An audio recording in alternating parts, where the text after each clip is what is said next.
occur in the run-up to Lacan's clinical revision of what the discourse of analysis should be aiming at.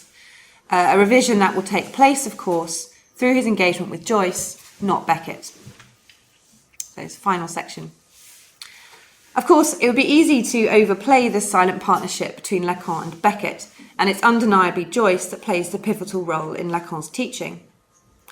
Nonetheless, it does seem significant that Lacan positions Beckett in his very minimal engagement with him as a writer who knows something, not so much that the analyst doesn't yet, as is more usual with his treatments of literary authors, but rather that the contemporary subject doesn't. And it's this absent knowledge on the part of the contemporary subject, moreover, that appears to render an analysis redundant, whilst for Joyce, according to Lacan, it actually was. And so one thing we might say about Lacan's minimal engagement with Beckett is that it identifies his writing practice as an act, in the ethico-political sense, of psychoanalytic practice itself, as Lacan comes to theorise it over this period. Here it's not so much reading the Beckettian text, as more usually for Lacan, that is like doing an analysis, but rather writing it. And where Beckett himself is on the side of the analyst, in a transferential relation that aims to relieve the subject of the S1 by eliminating the subject supposed to know from the equation as a litter or turd. The very least we can say here then is that Lacan's all but missed encounter with Beckett doesn't yield anything like the new knowledge about the letter and the symptom that his enduring fascination with Joyce does, but that it does at least anticipate the terms in which that encounter will take place. Beckett's writing is a kind of doing that is like that of the clinical analysis that Joyce himself didn't need.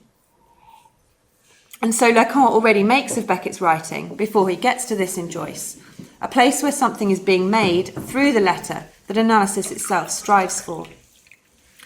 The significance of this is no doubt greater for Beckettians than it is for Lacanians, however, to the extent that the silent partnership of Lacan with Beckett never yields a new clinic, as does Lacan's more voluble dialogue with Joyce.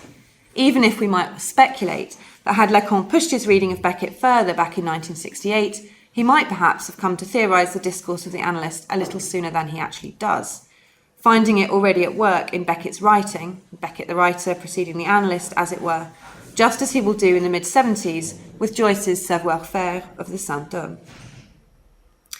For Beckettians, what Lacan's reading of Beckett, if we can even call it that, does is to historicise and politicise Beckett's writing practice, and to make a little more sense of what Beckett is doing in his writing relative to Joyce's. If Joyce is, in Beckett's words, on the side of addition, omniscience, omnipotence, and mastery, or in Lacan's on that of know-how, with Beckett on that of subtraction, ignorance, impotence, etc., then this practice, following Lacan, works to produce a knowledge that the contemporary shameless subject lacks. This knowledge, to reiterate, is a knowledge of the S1, or master signifier, as determining the singularity of the subject's position within speech, and which causes his fading or division beneath it as the price of subjecthood as such. This knowledge, incidentally, is one of which we might find a succinct rendering in Beckett's, I quote, "The subject dies before it comes to the verb," from the texts for nothing.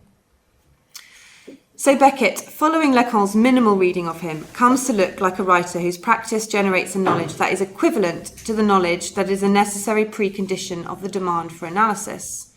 The understanding that something's not working, is broken, and that incites a subject to turn to a subject supposed to know a little more about that to fix it. Ultimately, however, as the second Beckett reference underscores, Beckett's writing ejects that subject supposed to know, that master, from his exalted place, relieving the reader-viewer of the master signifier in the process. In this sense, we might say that Beckett's writing generates, like clinical analysis, a knowledge of the poubelle that is uncoupled from the S1, a sort of savoir. Here we can think in particular of Beckett's unmasterly refusal to utter anything much on the subject of the meaning of his works, preferring to delegate the task to us bastards of critics, and to let us provide our own aspirin for the self-induced headaches of academic interpretation. This is, needless to say, quite a different thing from the stance of Joyce, who took fiendish delight in generating as many of those headaches as possible, thereby occupying those critics for the next 300 years. It's also worth noting in passing that Lacan needn't have wondered, of course, in Beckett's case, how we might have arrived at such knowledge as this without recourse to an analysis, since Beckett did, of course, have one. This was something of which Beckett spoke, or rather wrote, was something that might at best be described as ambivalence, having described it in a letter to Tom McGreevy as an expensive canular, that is, practical joke. On the other hand, Beckett did also experience a kind of Joycean Aquinian epiphany, allegedly, if not through psychoanalysis, then in the form of what he talked of sometimes as this revelation in his mother's bedroom shortly after the end of World War II. Now, this famed revelation, about which much ink has already been spilled, is the moment at which Beckett says that all his published words did indeed come to seem like chaff to him, the moment at which he renounced his disciple-like relation to Joyce the master and found his own way as lying in subtraction, impotence, etc. If, from this point onwards, we start to see Beckett's writing as a literarius, that is, as that which, relative to the Joycean manuscript, shows deletions, then it's perhaps in the sense that Lacan, by 1975, will describe Joyce's Saint Homme as something manufactured through the artifice of writing that fait litière la lettre, in the sense not just of deleting or rubbishing that which went before,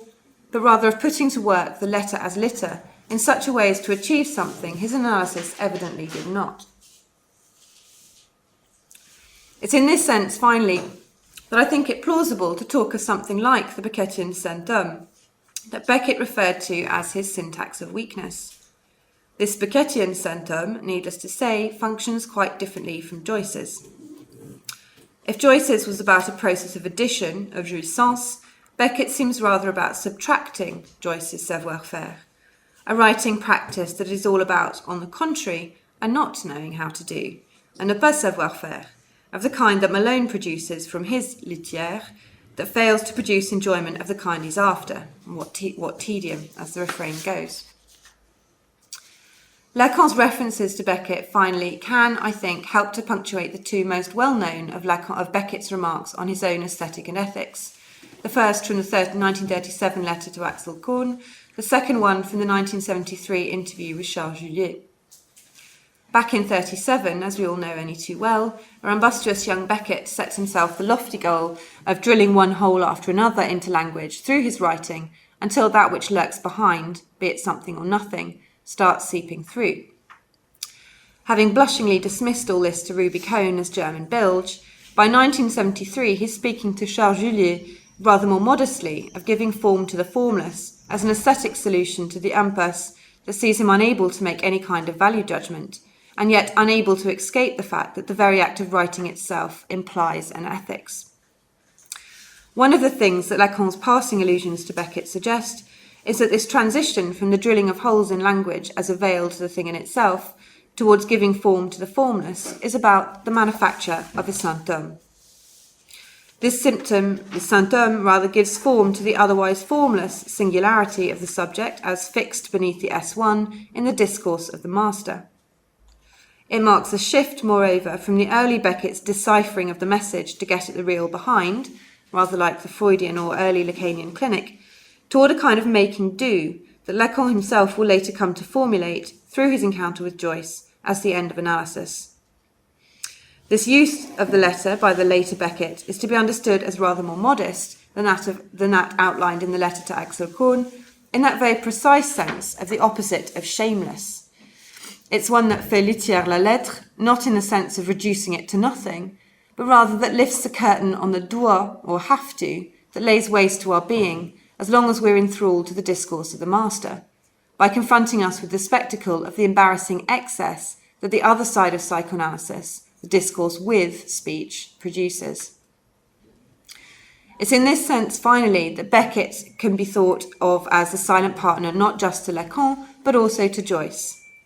Where Joyce puts the letter as litter to work in his writing, the better to cancel his subscription to the unconscious, as Lacan puts it in Seminar 23, Beckett is all about working with litter in such a way as to shame us into acknowledging the filth on which our civilization is built. We can, of course, only speculate as to what Lacan's reading of Beckett would have yielded for the psychoanalytic clinic had he given him anything like the attention that he gave to Joyce. But it's a nice coincidence for this modest reading of Beckett, in light of Lacan's all but missed encounter with him, that back in the autumn of '68, whilst Lacan was saying practically nothing about him, and preparing to wax lyrical about Joyce, Beckett, for his part, was quietly at work on breath.